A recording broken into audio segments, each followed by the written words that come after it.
Jibaru Stork, the evil stork. Like, share and subscribe and ring the bell for more videos. The glaring, dark stare of a 5-foot-tall stork can be a frightening thing for the weary traveler. These mesmerizing birds can exhibit territorial tendencies, as seen in an infamous incident that occurred at the Belize Zoo. That stork's exhibit now features a roof above the visitor viewing platform after a Jibaru stork once tried to stab unsuspecting patrons with its 14-inch long bill. Jibaru storks are native to Central and South America, where they typically feed on small mammals, fish and amphibians. The Jabiru is a large stork found in the Americas from Mexico to Argentina, except west of the Andes.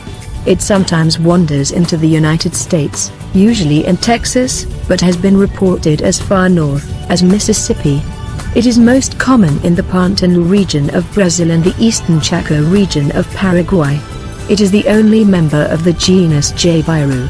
The name comes from a Tupi Guaraní language and means swollen neck. Taxonomy. Heinrich Lichtenstein described the Jabiru in 1819. The name Jabiru has also been used for two other birds of a distinct genus, black-necked stork, Ephipyorhynchus asiaticus, commonly called Jabiru in Australia, and sometimes also for the saddle-billed stork, Ephipyorhynchus senegalensis, of sub-Saharan Africa. In particular, Gardner's Egyptian hieroglyph G29, believed to depict an E. senegalensis, is sometimes labeled Jabiru in hieroglyph lists. The Ephipyorhynchus are believed to be the Jabiru's closest living cousins, indicating an Old World origin for the species.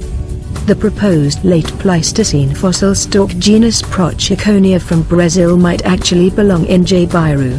A fossil species of Jabiru was found in the early Pliocene Codor Formation near Arhuaco, Venezuela. Food and feeding habits. The Jabiru lives in large groups near rivers and ponds, and eats prodigious quantities of fish, mollusks, and amphibians. It will occasionally eat reptiles, bird eggs and small mammals.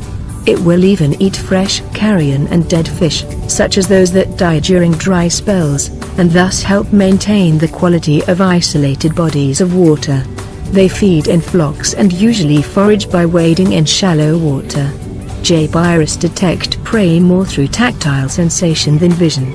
They feed by holding their open bill at a 45-degree angle to the water.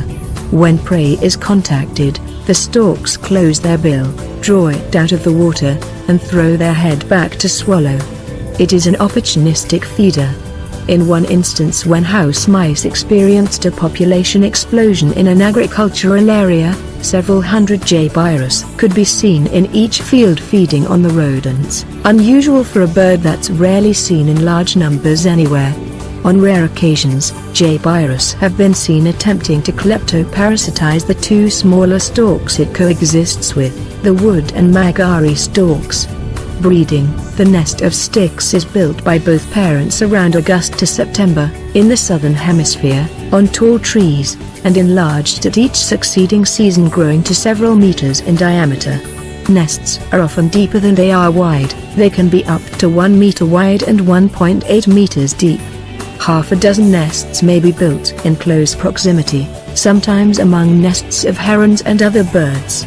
The parents take turns incubating the clutch of 2 to 5 white eggs and are known to more territorial than usual against other Jabirus during the brooding period.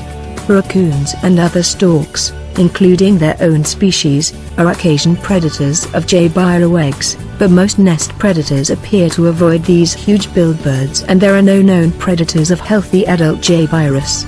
Although the young fledge around 110 days old, they often spend around another 3 months in the care of their parents. Because of this long length of time spent brooding, pairs have difficulty breeding in successive years. Less than half of active pairs in one season are active the next season. Only 25% of successful pairs are successful the next season. The lifespan average is 36 years. Conservation. Jabiru are widespread but not abundant in any area. They are considered a species of least concern by the IUCN, an improvement from a status of near threatened in 1988. Jabiru gained protected status in Belize in 1973. Since then, their numbers in that area have slowly risen. They have been granted protected status by the U.S. Migratory Bird Act. Moreover, Jabiru mycteria is an extraordinary bird that is one of the largest birds in the New World. They are also the tallest flying bird in South America, standing at about an average of 5 feet and have a wingspan of 8 feet. It has a heavy, black beak that is normally 12 inches long. Its heavy beak is significantly designed to catch its prey. The Belize Zoo. Its body feathering is white and the skin on the head is hairless and black in color, which blends in with its beak. It has a little white mohawk on top of its head. Jabiru males have a straighter beak than females. The upper portion of its neck is black, the lower portion of its neck lays a scarlet red colored band of skin that is about 7 to 8 centimeters in length. Both males and females have black legs and feet. Males are distinctively larger than females. Range and habitat. Jabiru mycteria resides in the neotropical region, ranging from southern Mexico through Central America and northern South America to North Argentina. Although Jabiru are found in all these countries, it is most common in the wetland regions of Brazil and Paraguay. Storks, Psychonidae. Jabiru can be found in savannas, coastal lagoons and marshes. The Belize Zoo. They usually live in large groups and prefer wetlands and riparian habitats. Riparian habitats are usually in tropical rainforests. Although Jabirus prefer wetlands, they can also be seen in freshwater marshes and lake flooded areas. In drier seasons, it can be found in shallow pools. Diet. Jabiru mycteria uses its heavy 12-inch long bill to find and catch its prey. They feed on all kinds of aquatic animals, mostly on fish, mollusks, and amphibians. Jabiru mycteria. They also feed on reptiles like frogs and snakes, mollusks, even insects and small mammals. During dry seasons, they're known for eating carrion and dead fishes. Jabirus feed in groups together and usually search for food by searching through shallow water. Reproduction. When Jibaru storks reproduce, they are considered monogamous. They are considered seasonal breeders, oviparous, and reproduce sexually. Males establish a nest of sticks 15 to 30 meters up a treetop and are approached by females. Females usually lays 3-4 eggs and incubation lasts about 1 month.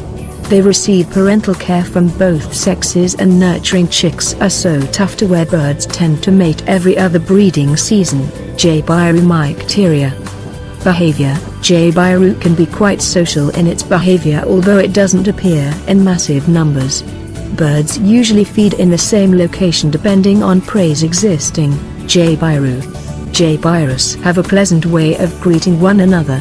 When they greet, they face one another while in their nests, holding their necks upright and heads high. They rattle their beaks very quick and loud while waving their necks from side to side and moving their heads up and down. When their throat sac gets expanded, this shows other birds that they are eager and excited. Jabiru mycteria. Although they have a wingspan of about 8 feet, their flapping is rather slow, flapping at about 180 flaps per minute. McKinley.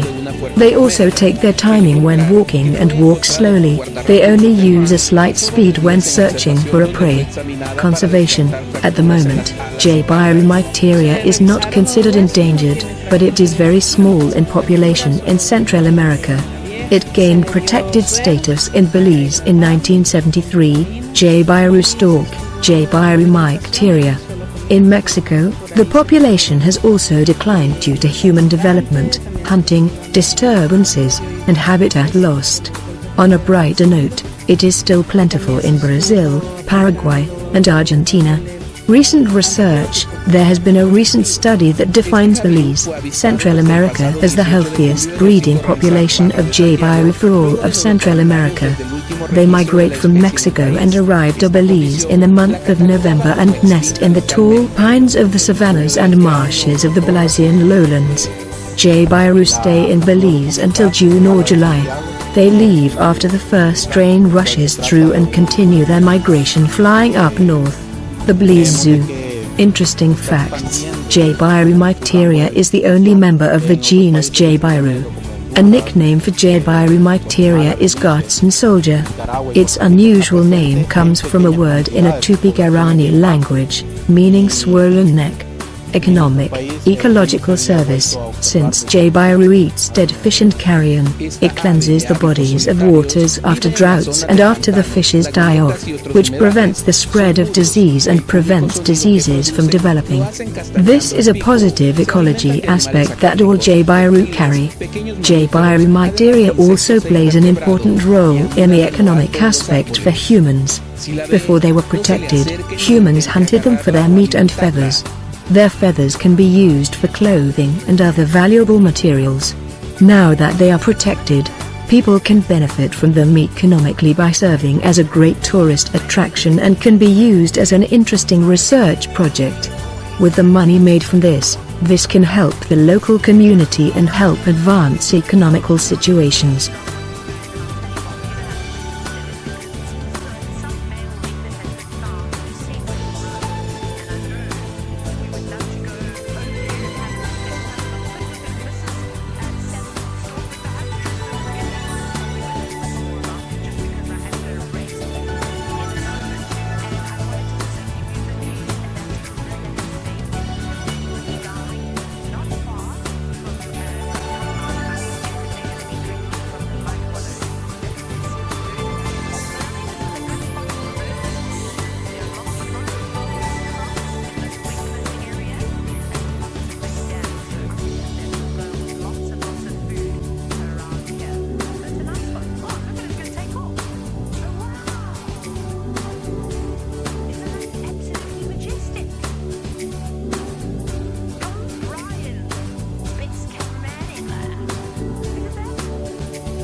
With